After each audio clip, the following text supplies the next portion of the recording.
बिस्मिल्लाहिर्रहमानिर्रहीम अस्सलाम वालेकुम। क्या हालात सोना ठीक ठाक हो बालो। उम्मीद करना कि सो सारे बालो सो अल्लाह ताला सो सारे की अपने हिफ्ज़ मान च रखे सो तकने पियो बड़ा family YouTube channel AK2PK vlogs Qasim Irfan ने नाल व्यूअर्स बैक साइड पर तक सकने हो कि रठवा हरियाम ब्रिज जरा काम कितनी तेज़ी नाल जरा वै वो मीरपुर वाली साइड पर होने लगे हुआ है। तो अज ने व्लॉग ही तुसां की दसा कि जनाब ड्रिलिंग किस तरह हुई रही है, बाकी इतना जरा हाईलाइट्स तुसा तक क्या उसी कि क्या क्या काम हो रहा था। कंप्लीट व्लॉग अज ना तकना तुसा। इस तो पहले अगर हमारे चैनल पर नवे हो तो प्लीज़ हमारे चैनल की सब्सक्राइब करी कि नो तो बेल आइकन की लाजमी प्रेस करें। तो चलने स्टार्ट करने अज ना व्लॉग। जी जनाब फाइनली जरा वै मैं बिल्कुल पहुंची आया जनाब रठवा हरियाम ब्रिज ने बिल्कुल कोल। तो सामने सो तकने पे हो कि जनाब अज मीरपुर वाली साइड भी जरा ना वो सरिया पहुंचा हुआ है। तो हूँ इसकी जरा ना क्रेन की मदद ना लाने लगे ना तक सकने कि बंदा अपर ला गया वै हूँ उसी संगल जरा ना वो लासन। तो इस क्रेन लासन पारली साइड जरा सो तकिया सी वो तो मशीन दूई क्रेन तकिया सी ना, लेकिन ये जरा ना ये तक नहीं सकने हो कि लिफ्ट ली जी क्रेन है और इसने नाल जरा ना ये इसने मशीना ने अपरू जरा ना सरिया चासन।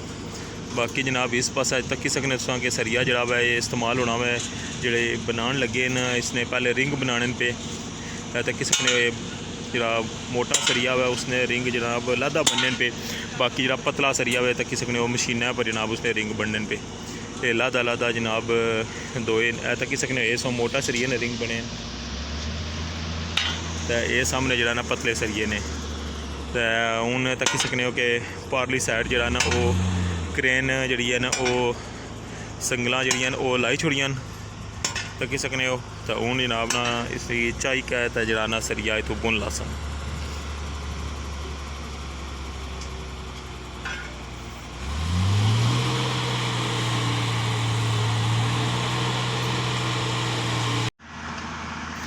जी जनाब बिल्कुल तक सकने तुसा सामने लास्ट पिलर।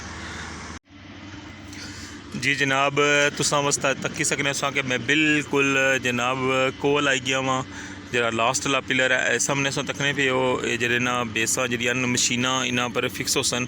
ये तक्की सकने कि इन्होंने जनाब ना ड्रिल करी कहते इन्होंने कंक्रीट भरी कहते कंप्लीट हुई गए।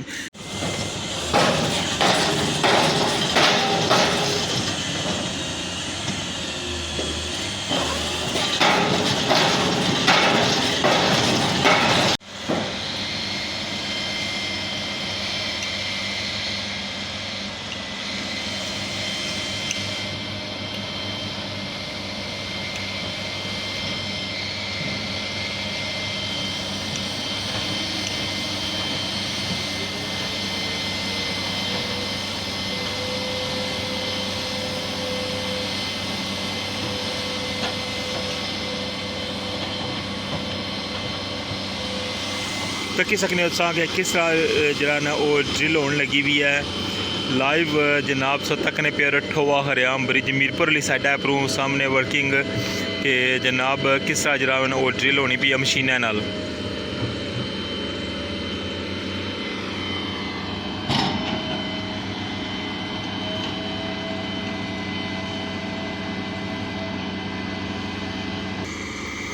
सामने सो तकने पे हो जनाब बोट जाई रही है मंगला डैम चों, बहुत खूबसूरत व्यू तको।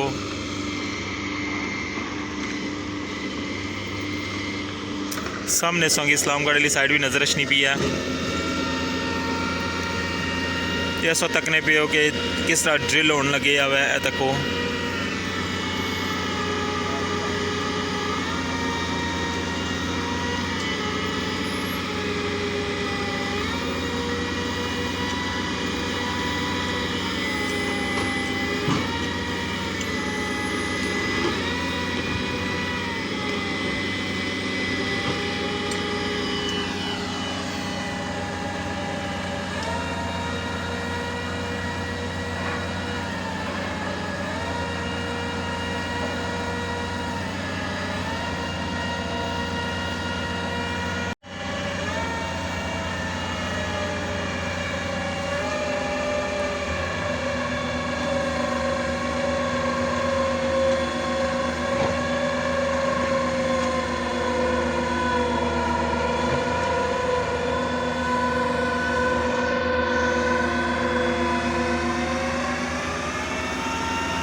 मशीनें ना जरा वह बहुत ज़्यादा शोर है, इस वजह तो जरा मैं बोलन ना लगे आ, लेकिन तुम तक सकने हो कि किस तरह जनाब नहीं था कम होने लगे आ वह बिल्कुल मैं जरा ना कोल जाइका तुसांगी तुसा वास्ते वीडियो बनाने लगे आ, क्योंकि तुसा जरा ना ये चीज़ां तकने हो और इसी पसंद करने हो। तुसा ना सारे ना बहुत बहुत शुक्रिया।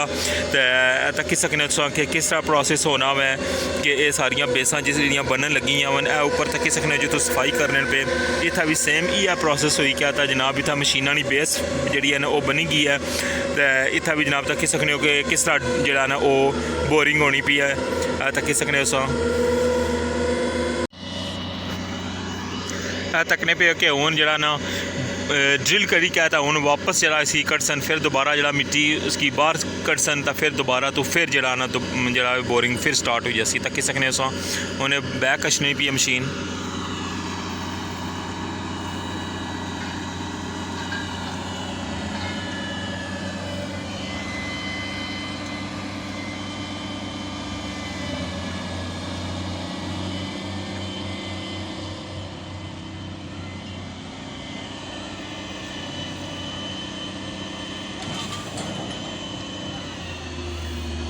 तक सकने वो मिट्टी जी है ना वो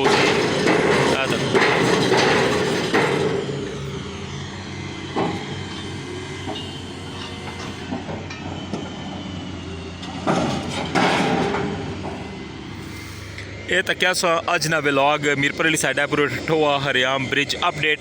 तो इससे नाल जरा व्लॉग बहुत ज़्यादा लंबा हो जाए तो इंशाल्लाह नेक्स्ट व्लॉग ही तुसांगी मजीद अपडेट इसने देसा और कोशिश करसा कि जितना कोल हुई क्या तुसांगी ये सारा प्रोसेस दसिया जाए।